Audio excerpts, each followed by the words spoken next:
If you want a seat at Christmas dinner, bring a mop with you. That was the very first thing I heard when I picked up the phone. Not a warm greeting, not my son's voice inviting me over, but the shrill bark of Ashley, my daughter-in-law. Her words slapped across my face, and in that instant my quiet living room trembled as though someone had hurled a rock through the window. Before I go on, I'd love to hear your thoughts in the comments. Where are you watching from? Share your city or country below. And if this story strikes something deep inside you, please subscribe and join our community, a place where we bring into the light the things so many live through, but few dare to say aloud. My name is Margaret Collins, 68 years old, a retired nurse, a widow living in a small Texas town. This red brick house raised my only son, Brian. It has absorbed decades of sacrifice. The long nights I stitched costumes, the mornings I packed lunches before rushing to the hospital, the years I carried the burden of being both mother and father. And now it was also the place where I was being told I had no worth unless I scrubbed floors. Ashley wasn't finished. We're hosting at the new house, the one we bought without your help. Remember, Brian agrees. It's time you did something useful instead of criticizing. So if you want to watch the kids open presents, you'll be here to clean. Otherwise, stay in that old little house of yours and watch TV reruns. Each word cut like glass. My chest tightened as I gripped the receiver. Brian, is this true? I prayed for a trace of loyalty, some flicker of the boy I raised. But what came was his voice, faint in the background, distant, as if I weren't worth speaking to directly. Mom, just do it. It's not that big a deal. Not that big a deal. My lungs caved as if a building were collapsing inside me. My son, the child I once held through fevers, the young man I clapped for at every graduation, the groom I embraced with tears in my eyes had reduced me to free labor. And worst of all, he said it without anger, just cold indifference. That indifference burned more cruelly than any insult. I wanted to shout, to remind him who I was, what I had given. But my throat locked. My silence became the stage on which their cruelty echoed louder. Ashley's tone snapped sharp and impatient. So are you coming to clean, or should I cross you off the list? I looked around my living room. Golden dusk poured through the lace curtains I'd sewn decades ago. My mother's rocking chair sat polished in the corner, waiting for grandchildren who never came unless it suited their parents. Everything shone, everything in its place, a mocking contrast to the accusation that I was useless. Something broke inside me then. Not despair, clarity. Cold, burning clarity like steel forged from fire. I drew in a breath. Enjoy it, I said quietly. Ashley barked. What did you say? I said. Enjoy your Christmas. Have a lovely time. And I hung up. The silence afterward was deafening. I sat in my mother's velvet chair, the phone still warm in my hand, my heart pounding like a war drum. But this time my trembling wasn't born of fear. It was something else. Resolve. I stood and walked to the window.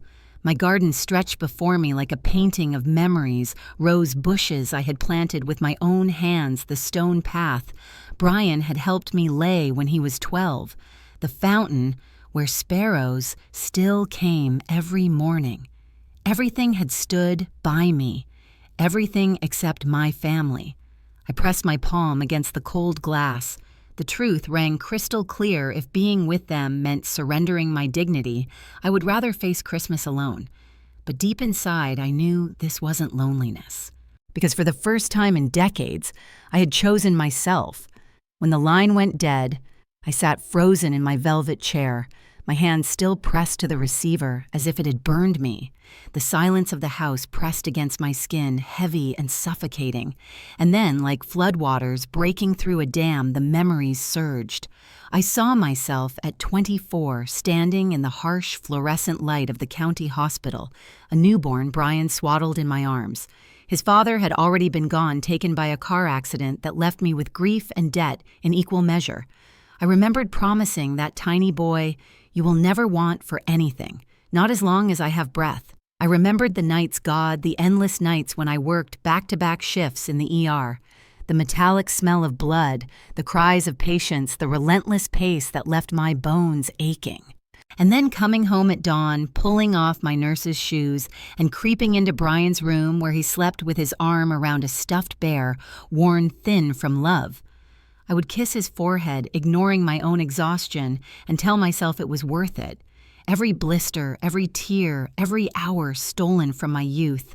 And for what? So that decades later my son and his wife could treat me like an unwanted guest in the very family I had built with my bare hands. I rose slowly, my knees stiff, but my back straight. My eyes wandered over the room, drinking in each piece, as if I were seeing it for the last time. The framed photographs lined across the mantel, Brian, as a toddler in overalls, grinning with ice cream smeared across his face. His graduation photo, the cap tilted slightly because he'd been too impatient to sit still for the photographer. His wedding day, me holding his arm, proud and foolishly hopeful about the woman beside him. My gaze fell to the wooden dining table in the corner. The table my husband Jack had built before Brian was born. I could almost see his hands again, strong and calloused, smoothing the surface, promising that we'd raise a family around it. For years, we did birthday cakes, Thanksgiving turkeys, late-night bowls of soup when Brian was sick. That table had carried the weight of laughter, tears, and prayers whispered into the grain. Now it sat unused, a monument to a family that no longer existed. I pressed my fingertips to the wood, cold, silent, my heart clenched with a mixture of grief and rage. How cruel it was that memories so full of love could be twisted into weapons against me. Because what Brian and Ashley had really said tonight wasn't just, "Come clean the house." What they'd said was, "None of that mattered. None of what you gave us has value anymore." The words carved me hollow. I felt myself shrinking into the shadows of my own life. 68 years old and suddenly invisible. How quickly a lifetime of devotion could be erased by a single careless remark. I went to the hallway and paused in front of the mirror. The face staring back at me was both familiar and strange. Silver hair pulled neatly into a bun. Lines etched deep across my forehead, each one a tally of sacrifice. Eyes rimmed with sorrow, yet not extinguished. I touched the glass as if to steady the woman reflected there. "Is this all you've become, Margaret? A maid to be summoned or dismissed?" For a moment, I almost believed it. Almost believed the cruel narrative that age had stolen my worth. That I was nothing more than a burden tolerated for my usefulness, erased for my opinions. But then another memory surfaced sharp as lightning. The night Brian had a fever so high, I thought I'd lose him. I held him for hours in the rocking chair, whispering prayers through tears, cooling his skin with damp cloths. By morning, the fever broke. His tiny hand clung to my finger as if to say, "Don't leave me, Mama. I didn't leave. I never left." So why was he leaving me now? The thought drove a spear through my chest, and I sank back into the chair, pressing a hand against my heart, as though I could keep it from shattering. Outside, Christmas lights flickered on across the neighborhood, each porch glowing like a beacon of togetherness. My house remained dark. I realized then that the ache inside me was more than sadness, it was betrayal. Betrayal not by strangers, but by the very people who should have been my refuge. That kind of wound does not scab over quickly. It festers, it transforms. Tears blurred my vision, but beneath them something else stirred a fire faint but steady. I was not simply a relic to be discarded. I was the woman who had survived grief, poverty, double shifts, and decades of loneliness. If I could endure all that, then surely I could endure this. I drew in a breath, sharp and deliberate. My hands no longer trembled with weakness. They quivered with the weight of a choice waiting to be made. Because the truth was clear, they may have tried to erase my sacrifices, but I would not erase myself. And as the clock struck midnight, I knew something within me had shifted. The humiliation of tonight would not be the end of my story. It would be the spark. The night after that call stretched on endlessly. I sat in the dark, the hum of the refrigerator, the only sound keeping me company. My eyes traced the outlines of the living room, the framed photos, the worn sofa, the dining table polished to a shine no one cared about anymore. The weight of betrayal pressed down on me like a storm cloud refusing to break. But instead of tears, something steadier came, a strange calm. I did not cry, because deep down I knew crying would give their cruelty more power than it deserved. Instead, I stood my body heavy with exhaustion, but my mind sharpening with every step. I walked to the old oak desk in the corner, opened the top drawer, and pulled out a cream-colored envelope that had waited there quietly for months. My fingers trembled as I opened it, not with fear, but with anticipation. Inside gleamed 2 cruise tickets, their glossy paper catching the faint light of the lamp. Caribbean holiday voyage, departure, December 24th. Yes, tomorrow. I had booked them weeks ago after the last humiliation, when Ashley had forbidden me to bring gifts to my grandchildren because they were spoiled enough. That night, I realized I needed something to look forward to, something that belonged only to me. I had not yet decided if I would use them. I suppose some part of me still clung to the hope that Christmas might be different, that Brian might remember who his mother really was. But the phone call tonight burned that hope to ash. Now the tickets shimmered like a lifeline. I thought of Evelyn, then my dearest friend, my anchor through decades of storms. She was 71, a retired nurse like me. We had survived long shifts together, swapping sandwiches during midnight breaks, whispering dreams we never thought would come true. It was Evelyn who once said to me, "Maggie, we gave our whole lives to everyone else. When do we give something back to ourselves?" She had pressed my hand, her eyes fierce despite the silver in her hair. "Promise me you won't spend your last years waiting for scraps of kindness. Promise me you'll live." That conversation had been the seed. The cruise tickets were the first sprout, and now tonight they were the answer. I laid them gently on the desk, smoothing the edges like sacred scripture. Tomorrow morning, while my son and his wife expected me to arrive with bleach and rubber gloves, I would instead step aboard a ship bound for turquoise waters and golden sunsets. While Ashley tapped her foot impatiently, waiting for her free maid, I would be sipping champagne beneath palm trees. The thought made me laugh quietly at first, then louder, until it echoed through the empty house. It wasn't the laugh of a woman broken.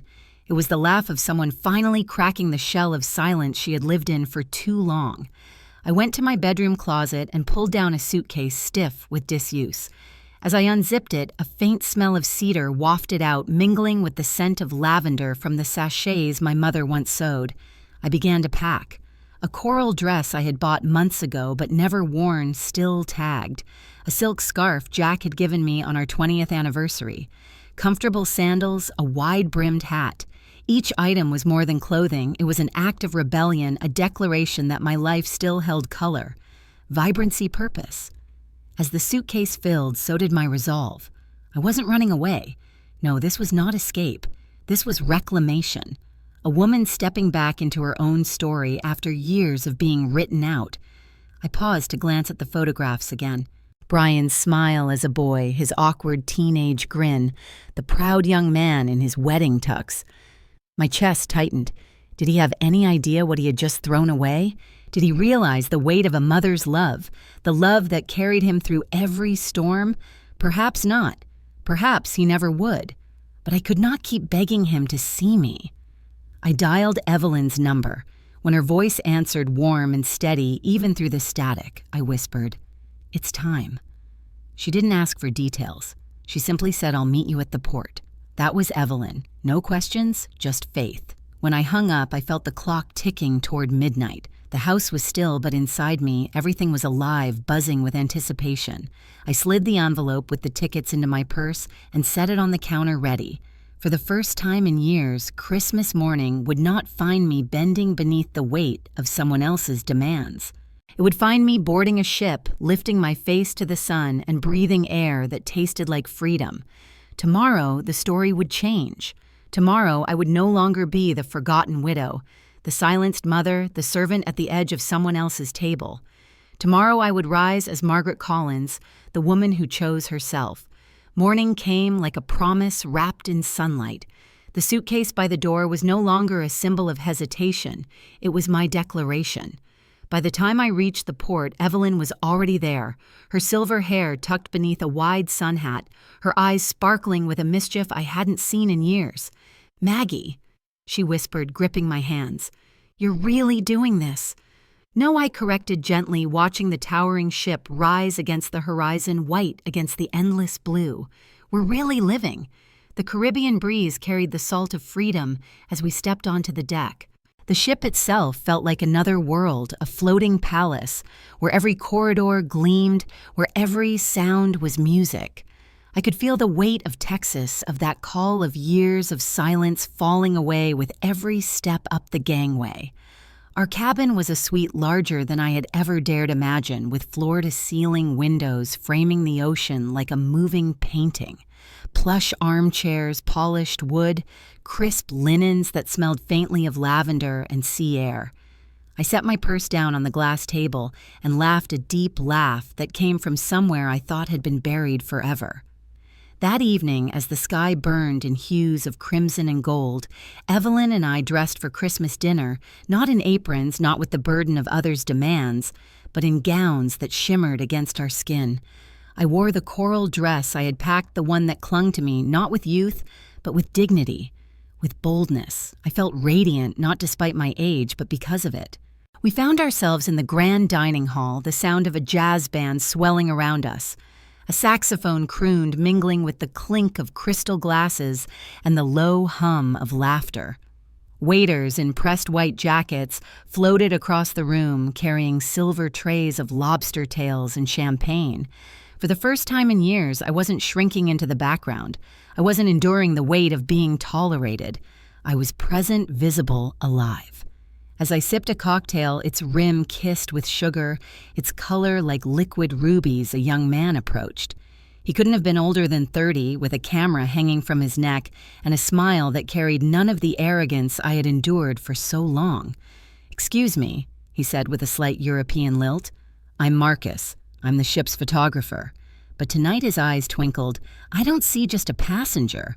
I see the queen of this ocean." I laughed, shaking my head. "At 68 queens are hard to come by." He lifted the camera gently. "On the contrary, may I capture you, not just your image, but this moment, this rebirth." Something in his words stirred me. For decades I had been erased, minimized, cast into the shadows of service. Tonight I wanted to be seen, truly seen. "Yes," I whispered, "do it." He led me onto the deck where the night sky stretched infinite, jeweled with stars. The ocean moved below like black silk waves, glistening under the ship's lights. I stood against the railing, the wind lifting my silver hair, the coral fabric of my dress fluttering like fire. Marcus raised the camera, and in the click of each shutter I felt pieces of myself return strength, beauty, defiance. "You look like you own the sea," Marcus murmured after the final shot. "No," I corrected softly. "I own myself." Later in our suite, I opened my laptop and uploaded the photographs. My fingers hovered over the keyboard before I typed the caption with deliberate calm. "This Christmas, I'm not scrubbing floors. I'm not begging for a seat. I'm living." And I pressed post. Within minutes, the responses began. Old colleagues from the hospital, women I hadn't spoken to in years. Neighbors from my quiet street in Texas, messages poured in like a storm of light. "Margaret, you look stunning. You're an inspiration." This is what freedom looks like. Even men and women I barely knew, acquaintances from church or distant relatives, shared the post, adding their own notes of admiration. What began as a single act of defiance turned into something else. A ripple moving outward, striking hearts I hadn't intended to reach. Evelyn peered over my shoulder, grinning. "You've started a revolution, Maggie." Perhaps she was right, because in that moment, as my photo spread across Facebook, I realized I was no longer invisible. I was no longer the woman dismissed as old or useless. I was a beacon proof that dignity and joy could be reclaimed at any age. And the irony, while Ashley probably tapped her foot at the sink waiting for me to appear with cleaning supplies, the world was watching me shine under Caribbean stars. The ocean roared softly against the hull, and I leaned back in my chair, champagne glass in hand, my heart beating with something I hadn't felt in years. Not sorrow, not bitterness, but victory. The morning after my Christmas post, I awoke to the sound of the ocean outside my window. The waves kissed the hull with a rhythm that felt like a lullaby for my soul. I reached for my phone not out of habit, but out of curiosity. The notifications lit up like fireworks. Messages, comments, shares. For the first time in decades, the world wasn't ignoring me. It was applauding me. But beneath the sea of encouragement, there were missed calls, dozens of them, all from Brian. I stared at his name on the screen, my thumb hovering. Each ring the night before had been a drumbeat of panic in their house, while I toasted champagne under the stars. I could almost hear his voice, not the tender boy who once begged me to stay by his bedside during thunderstorms, but the grown man who had let his wife reduce me to a servant. I answered nothing. The calls kept coming. Eventually, a voicemail arrived, his tone strained but careful. "Mom, please, just call me back. We're worried. The kids are asking. Where are you?" But underneath the words, I heard it, the hesitation, the way his voice tightened when he said worried. He wasn't picturing me lonely or hurt. He was picturing something else, something financial. It didn't take long for Ashley to confirm it. A text from her arrived sharp as broken glass. "So who paid for that luxury cruise, huh? Secret stash, some fund you hid from us. No wonder you never helped with the house down payment. Figures." I laughed out loud, the sound startling even me. They weren't concerned about my well-being. They were concerned about the possibility that I had more than they thought, money that didn't belong to them. But the sharpest twist came not from them, but from someone I never expected. A message notification slid across my screen, Diane. Diane was my cousin from Florida. We hadn't spoken in years beyond Christmas cards and the occasional polite check-in, but her message was long, urgent, and trembling with revelation. "Margaret, I need to tell you something. For years, Ashley has been saying things about you, things I never wanted to believe. She told the whole family you were showing signs of dementia, that you forgot things, that you made scenes at gatherings. She said it was easier not to invite you because you got confused. We thought we were protecting you, but now I see the truth. We were protecting her." My breath caught. I read the words again, my hand gripping the phone so tightly it shook. Dementia. That was the story they had spread to erase me. That was why invitations had stopped arriving, why family reunions went silent without explanation, why I had been left standing outside of celebrations like a stranger. They hadn't just excluded me, they had rewritten me. I set the phone down, the rage pulsing like thunder through my chest. In the reflection of the cabin window, I saw not just an old woman betrayed by her son's wife, but a matriarch who had been deliberately slandered, painted as unstable, so no one would question her absence. The ocean stretched infinite before me, wild and untamed, and for the first time in years, I felt the same. I scrolled back to Diane's message. She had written more. "I'm so sorry, Margaret. I should have asked you directly. I believed her lies. I thought I was helping, but seeing your photos, you're glowing, you're alive. That's not dementia, that's strength. Please forgive me." Tears pricked my eyes, not from sorrow, but from vindication. I wasn't crazy. I wasn't forgotten by accident. They had orchestrated it. And now the cracks in their story were showing, spreading like fractures in glass. I typed back slowly, each word like a hammer strike. "Thank you for telling me." The truth always surfaces, and when it does, those who buried it will drown in their own lies. I pressed send and leaned back in my chair. The ship swayed gently, but inside me, everything was steady, sharper than ever. Brian's calls turned frantic throughout the day. His texts slipped from polite to desperate. "Mom, where are you? Please, the kids want to know. Then, you didn't tell us about that money. We could have helped you manage it. Finally, don't you realize you're ruining Christmas? Ruining Christmas? As if Christmas hadn't been ruined for me years ago when my love was measured in chores and my worth was questioned like loose change." I set the phone down, lifted my champagne glass, and whispered to myself, "No, Brian, I'm not ruining Christmas. I'm saving myself." That night, Evelyn and I sat on the balcony of our suite, the sea breeze tangling our hair, laughter rising from the decks below. She poured me another glass and nudged my shoulder. "You know they're unraveling back home," she said softly. "I know." I raised the glass, the bubbles fizzing like fire against my lips. And for once, I'm not the one falling apart. As the ship carved its path through the star-lit sea, I realized something profound. The truth had begun to surface, and with it, the masks of those who betrayed me were slipping. They had built their power on silence. But I was no longer silent, and that I thought with a fierce smile was the beginning of their undoing. The sea was calm that morning, but inside me, a storm brewed. After Diane's confession, I knew the lies ran deeper than I had dared to imagine. Yet I also knew something else. When cracks appear, walls eventually fall. And the walls Ashley had built around me of deceit, of silence, of slander, were beginning to crumble. The next truth came not from family, but from someone far closer to home. I woke to a message from Mr. Thompson, my next-door neighbor of nearly 20 years. A retired police officer with eyes sharp as steel, he had seen more than most people ever would. His words arrived blunt, unpolished, but undeniable, Margaret. I don't know if I should tell you this, but I can't stay quiet anymore. Last week, I saw Brian and Ashley with a locksmith outside your house. They waited until dark. I asked what was going on, and Brian brushed me off, said you'd locked yourself out. But I knew it wasn't true. They weren't breaking in for you, they were breaking in against you. I read the message twice, the bile rising in my throat. My own son breaking into my home. Not to rescue me, but to rifle through my life like thieves, Mr. Thompson added one last line that cut deeper than any blade. I didn't want to believe it, but I saw Ashley carry out a box of papers. She was laughing. The image seared into me, my daughter-in-law carrying away my private documents as though they were loot, my son standing by complicit. I set the phone down on the balcony railing and let the ocean wind lash at my face. It wasn't just betrayal anymore, it was violation.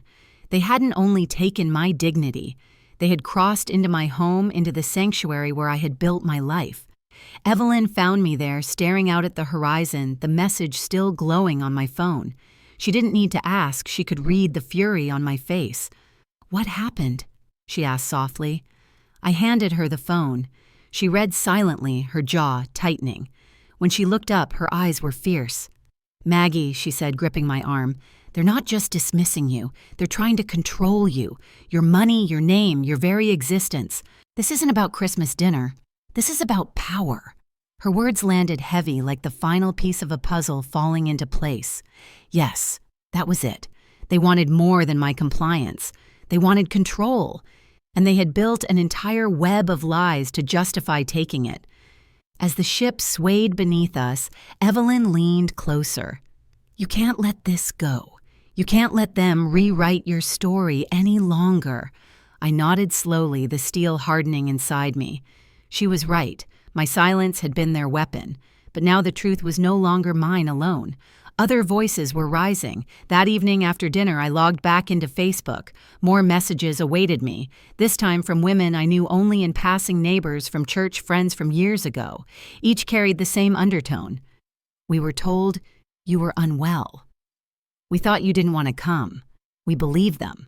One woman wrote, "I remember Ashley saying you were confused at Thanksgiving, that you forgot people's names. But seeing you now, you're sharper than anyone I know. We were lied to. Lied to." The word burned across the screen. Again and again it echoed in the messages, in the comments, in the stories that trickled toward me, like tributaries feeding a river. And for the first time, I wasn't drowning in isolation. I was buoyed by witnesses, by truth. I leaned back in my chair, the low hum of the ship's engines vibrating through the floor, and I realized something powerful. This wasn't just my fight anymore. My story was becoming a mirror. People were looking at me and seeing themselves, their own silences, their own humiliations, their own battles with families who wanted to control more than love. The irony was sharp. Ashley had tried to paint me as unstable, unworthy, invisible. But in her effort to erase me, she had made me visible to more people than ever. I picked up the phone again, rereading Mr. Thompson's message, Diane's confession, the words of neighbors who now knew the truth. Each one was a torch, and together they illuminated the path before me. I wasn't just going to survive this, I was going to confront it. I stood and looked out over the ocean, the wind tangling in my hair, my dress rippling like fire against the night. When I returned, I whispered, "They will face me." Not the quiet mother they dismissed, not the servant they demanded, but the woman they underestimated. Evelyn raised her glass beside me, her voice firm. To the reckoning. Our glasses clinked, the sound sharp and clear against the roar of the sea. And in that moment, I knew the lies had reached their end. The truth had found its voice, and that voice was mine. The ocean had given me strength. The confessions, the witnesses, the truths whispered and shouted from unexpected corners, they were no longer fragments. They were weapons. By the time the ship docked back in Texas, my mind was as clear as the winter sky. I wasn't coming home to retreat into silence. I was coming home to strike. The first thing I did was call Reverend Paul. Our small-town pastor had baptized Brian, buried my husband, and prayed with me through nights darker than I could count. If there was one place where truth could not be twisted, it was within the walls of the church. Margaret Reverend Paul said gently after I explained, if what you say is true, then it is not only a family matter, it is a community wound. Let the light in, I will open the fellowship hall. And so it was set. Saturday evening, the townspeople would gather not for worship, but for truth. When I walked into the church hall, the wooden floor creaked with familiarity beneath my heels. Rows of folding chairs had been set, and people filled them, neighbors, cousins, friends who had heard too many whispers over the years. They didn't come out of curiosity. They came because deep down they had suspected something was wrong. At the front sat Reverend Paul, his Bible resting on the lectern, though tonight he wasn't reading from Scripture. Beside him, Evelyn stood like a sentinel, her arms crossed, her eyes sharp. And then came Brian and Ashley. They entered, not as family, but as adversaries, their lawyer trailing behind like a shadow in a pressed suit. Ashley's smile was brittle, her hand clamped tightly around Brian's arm. Brian couldn't meet my eyes. The lawyer cleared his throat, his voice smooth and rehearsed. "Ladies and gentlemen, thank you for gathering. I've been retained by Brian and Ashley Collins, who are deeply concerned about Mrs. Margaret Collins. Her recent erratic behavior and sudden disappearance have raised serious questions regarding her capacity to make sound decisions. We must consider the possibility of diminished mental faculties enough." The word cut from my throat like steel. The room hushed. For the first time in years, I did not tremble. I stood. "You speak of diminished faculties." I stepped to the center of the hall, my voice steady, filling the space. "Then let me show you what a diminished mind can do." I pulled from my bag the photographs Marcus had taken me in the coral dress, laughing on the ship's deck, raising champagne against a Caribbean sunset. I held them high, letting the images pass from hand to hand. Gasps rippled through the crowd. Does this look like a woman lost in confusion? Does this look like someone unable to make choices? Or does it look like a woman who has reclaimed her dignity? Ashley's face paled. "She's manipulating you," she spat. "Those are just staged pictures." "Pictures," I snapped, turning to her, my voice ringing. "Shall we speak of witnesses instead?" From the back, Mr. Thompson rose. His cane tapped against the floor as he walked forward, shoulders squared like the officer he once was. "I saw them," he said, his voice carrying. "Brian and Ashley, with a locksmith, entering Margaret's house without her knowledge. I saw Ashley walk out with a box of papers." She laughed, and I knew then something was rotten. Murmurs filled the room, sharp and electric. Reverend Paul raised a hand for silence. I turned back to the lawyer. "Shall we talk about finances here?" I opened a folder, bank statements, investments, every page neat and transparent. 50 years of work as a nurse. Long nights, double shifts, pennies saved and invested wisely. Every dollar accounted for, not secret funds, not stolen money. Mine, earned with sweat and sacrifice. The lawyer's polished calm faltered. He glanced at Brian, whose face was red with shame, and at Ashley, who seemed ready to bolt. But I wasn't done. I turned toward the audience, my voice rising with each word. For years I was painted as a burden. I was told I was forgetful, confused, unfit to be included. They told family I had dementia. They told neighbors I was unstable. And many of you believed it. You believed the lies because it was easier than questioning them. The silence was heavy, guilty waiting. But the truth, I continued, my eyes burning, is that I was silenced. Deliberately, systematically. They needed me invisible so they could hold the strings. But tonight, I spread my hands wide. Tonight, I am visible. Tonight, every lie is exposed. Reverend Paul stood, then his hand resting firm on the lectern. I have known Margaret Collins since she was a young bride. I buried her husband. I watched her raise Brian alone.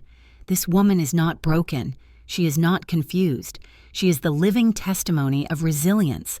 Applause broke out, not the polite kind, but the fierce kind, the kind that rises from hearts that have seen truth unveiled. Ashley's mask cracked. "You're all blind," she shrieked, her voice breaking. "She's old. She's manipulating you." But no one listened. Brian sank into a chair, his head in his hands as though the weight of his complicity had finally collapsed upon him. And I stood tall in the center of the hall, the church lights spilling over me like vindication. For the first time in years, I was not the victim. I was the voice. And the whole town heard me. The fellowship hall still trembled with the echoes of applause when I raised my hand for silence. Faces turned toward me, neighbors, cousins, church members, all waiting. For years they had heard about me only through whispers and lies. Tonight they were hearing my voice at last, and I knew I could not waste it. I stepped closer to the center where Brian sat, slumped his head in his hands. Ashley beside him, pale and rigid, her eyes darting like a cornered animal. The lawyer shifted uncomfortably, his polished confidence shattered by the testimonies he hadn't expected. My voice rang steady. "You've heard the truth of what they did, how they painted me as broken, how they tried to erase me. But this evening is not just about exposing lies. It is about reclaiming power. Mine." I drew a folded document from my bag and placed it on the table before Reverend Paul. "This," I said, "is my revised will. Effective immediately." The air grew taut, as though every breath in the room paused. I have removed Brian and Ashley from direct inheritance. My estate, 50 years of work, sacrifice, and careful saving, will not line the pockets of those who mocked me, manipulated me, and tried to break me.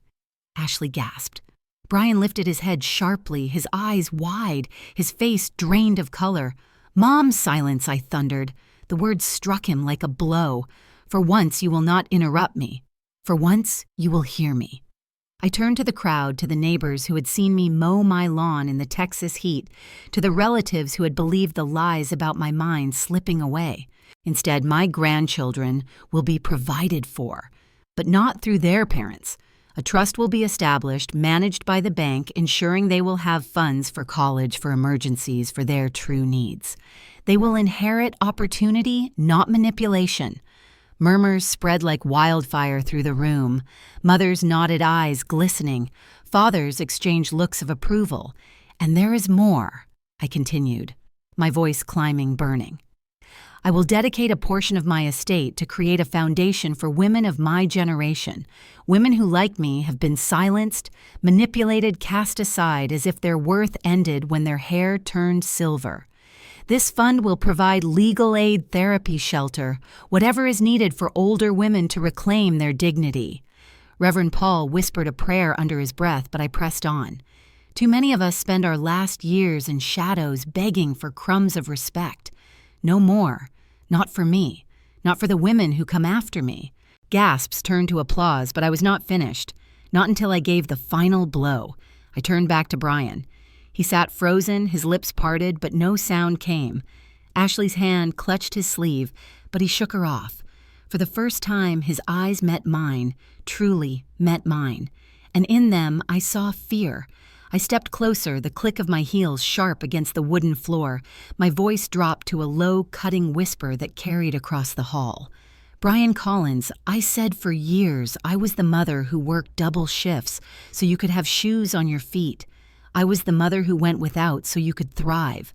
And you repaid me by standing silent while your wife turned me into a ghost." His face crumpled, but I pressed on steel in my voice. From this day forward, I am not your silent mother. I am not your maid, nor your scapegoat, nor your walking bank account. From this day forward, I lifted my chin, my voice a blade. I am a woman who will never again be silenced. And you will look at me not as your servant, but as your reckoning. The hall erupted. Applause, gasps, murmurs, every sound blended into a roar that shook the rafters. Reverend Paul pounded the lectern, tears shining in his eyes. Evelyn gripped my hand, her whisper fierce. "You've done it, Maggie. You've turned the tide." Brian buried his face in his palms, shoulders shaking. Ashley hissed at him, her voice cracking with desperation. Do something, say something. But he couldn't. Not anymore. Because the truth had already been spoken. I looked out over the crowd, their eyes bright with something beyond shock. Admiration, vindication, hope. In my fall, they had seen their own. In my rise, they now saw possibility. The weight I had carried for decades, the silence, the humiliation, the erasure lifted. My voice, sharp and clear, filled the hall like a bell. This is not the end of a family. I said, my tone softer now, steadier. This is the end of a lie. And from its ashes, perhaps something honest can be built. But it will be built on truth, on respect, on dignity, nothing less. And as the applause surged again, louder than before, I knew I had not only reclaimed myself, I had rewritten the story. The roar of applause still echoed in the fellowship hall when silence fell again, heavy as smoke after a fire. My words lingered in the air, sharp and unshakable, and all eyes remained fixed on Brian. At first, he sat motionless, hands covering his face as if trying to vanish into the chair. But then his shoulders began to quake. Not with defiance, no, with sobs. Harsh, unrestrained sobs that tore through the hall like the wail of a child. He lifted his head at last. His eyes were swollen, red-rimmed, his voice raw. "Mom, I'm sorry." The crowd held its breath. I let her speak for me. He confessed, his hand gesturing weakly toward Ashley. I let her decide how we treated you because I was too weak to stand up to her. I thought keeping peace in my marriage meant sacrificing you, and I was wrong. God, I was so wrong. The words stabbed and soothed at the same time. For years, I had longed to hear him acknowledge the betrayal, and now seeing him crumble before me, I felt no triumph, only a bitter ache. Before I could reply, Ashley rose abruptly. Her face, once masked in smugness, was pale, almost ghostly. Her voice cracked like glass. "You all want the truth? Fine." I hated her. Gasps rippled through the hall. Ashley's fists clenched her words, spilling out like poison finally uncorked. I hated the way he looked at her, always talking about how strong she was, how she sacrificed everything. I could never measure up. No matter what I did, she was there, this saint I could never replace. So yes, I lied. I exaggerated. I told people she was slipping, that she was confused. I thought if I erased her, I could finally stand on equal ground. But it was never enough. Her voice broke, and for the first time she looked less like a villain and more like a child, consumed by envy. The hall sat in stunned silence until Reverend Paul's voice rose deep and steady like thunder rolling over the plains. Sin thrives in silence, in secrets. But tonight the veil has been torn away. What remains is brokenness, yes, but also the chance for redemption. He turned to Brian, then to Ashley, and finally to me. This family is wounded. Trust has been shattered. But wounds, if tended, can heal, if you choose. I urge you to seek counseling, to confront the darkness with truth, to rebuild what has been torn. His words hung heavy, and for a long moment I could not speak. The mother in me wanted to rush to Brian to cradle his head like I had when he was small, to say everything would be all right. But the woman I had become knew better. Love without boundaries is not love. It is surrender. I lifted my chin. My voice was calm, but it carried the weight of steel. Brian, Ashley, I hear your words, but words are not enough. For years, I was destroyed not by what you said, but by what you did. If you truly want a chance at repair, it will not come from promises spoken under church lights. It will come from actions consistent, humble, real.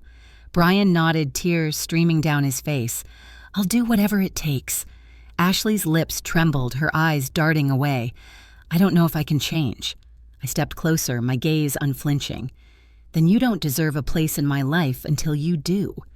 The hall was silent again, the weight of my words pressing on every heart. And yet, somewhere deep within that silence, I felt the faintest shift, the crack of light breaking through. For the first time in years, Brian looked at me not with pity, not with detachment, but with the raw eyes of a son who finally understood the depth of what he had lost. I wanted to believe. God knows I did. But belief, like trust, must be earned back grain by grain. Reverend Paul laid a hand on my shoulder. "Margaret, your courage tonight has lit a fire in more than just your family.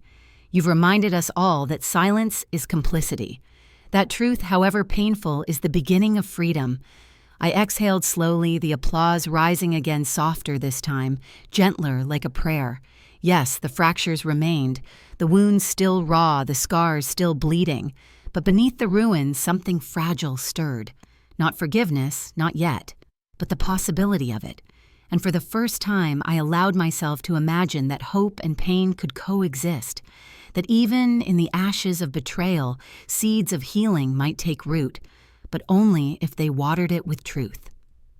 6 months passed. Seasons shifted, and with them, so did I. The house in Texas, the one filled with echoes of sacrifices no one remembered, was sold. In its place, I chose something smaller, humbler, yet infinitely freer. A cottage by the sea, its windows wide to the horizon, where the air always carried salt and the cries of gulls. Evelyn moved in with me, her laughter filling corners once haunted by silence. Together we made a home not of duty, but of choice. Every morning I walked barefoot across the sand, the tide curling around my ankles like a benediction. Each wave that rushed in felt like renewal. Each one that pulled away carried with it the bitterness of years past. And for the first time in decades, I breathed without the weight of someone else's shadow pressing on my chest. But my life was not only about peace, it was about purpose. The Golden Years Foundation had grown from an idea whispered in a church hall to a movement with fire in its bones. We had already helped dozens of women grandmothers cast aside widows, dismissed mothers, mocked into silence. We gave them lawyers when their voices were ignored, counselors when their pain was invisible, and above all, a community that reminded them, "You are not done. You are not worthless. You are still alive." I attended our first fundraising gala in a navy gown. Evelyn insisted I wear the ballroom alive with music and the thunder of applause. When I spoke that night, I looked into the eyes of women who carried the same scars I once hid, their faces lit with recognition, with defiance, with hope. That was my legacy. Not the house, not the money, this. A torch passed from one pair of trembling hands to another until it burned too brightly to be put out. And yet amidst the triumph, my family lingered. Brian and Ashley, faced with the ruins of their deception, had entered therapy. Reverend Paul had insisted, and to my surprise, they agreed. Reports reached me in fragments, Brian speaking honestly for the first time, Ashley admitting the poison of envy that had rotted her heart. Progress was slow, halting, uncertain. But it was something. I did not rush forgiveness. Forgiveness is not a door you fling open in one day. It is a path you walk step by painful step. But when my grandchildren came running up the sandy path to my cottage, their arms wide, their laughter unburdened, I knew one truth: clearly love had survived, even if trust was still mending. They visited often now, not out of obligation, but because they wanted to. We baked cookies that left flour scattered across the kitchen counters. We built sandcastles that the waves stole away before dusk. We watched old movies curled beneath quilts, their heads resting on my shoulder the way Brian's once had. And in those moments, I saw a future that could not be erased by lies. One evening, as the sun bled orange and pink into the water, Brian came with them. He stood awkwardly at the edge of the porch. His eyes lowered, his hands stuffed into his pockets. "Mom," he said quietly, "I'm trying. I don't know if I'll ever deserve your forgiveness, but I'm trying." I studied him. My son, older now, humbled, cracked open by truth. The ache in my chest was still there but softer, like an old wound healing beneath a scar. Then keep trying, I said, and maybe one day I'll meet you halfway. His eyes shone with tears, and for the first time in years, I believed he meant it. Later, after the children had fallen asleep in the guest room and Evelyn had retired with a book, I stepped outside alone. The sea stretched endless before me, silver under the moonlight. The breeze tangled my hair, cool and insistent, like a reminder that life even now still had chapters to write. I thought of all I had endured, the humiliation, the lies, the silence. I thought of the night I almost surrendered to despair, and of the moment on that cruise ship deck when I realized I still owned myself. And I thought of the women who now held their heads higher because one old widow dared to speak. I whispered into the night, my words carried on the wind. Life doesn't end at 65. It only begins the moment we dare to stand. The waves crashed against the shore as if in agreement, and I stood there, not as a victim, not as a forgotten mother, but as Margaret Collins, reborn, unbroken, alive.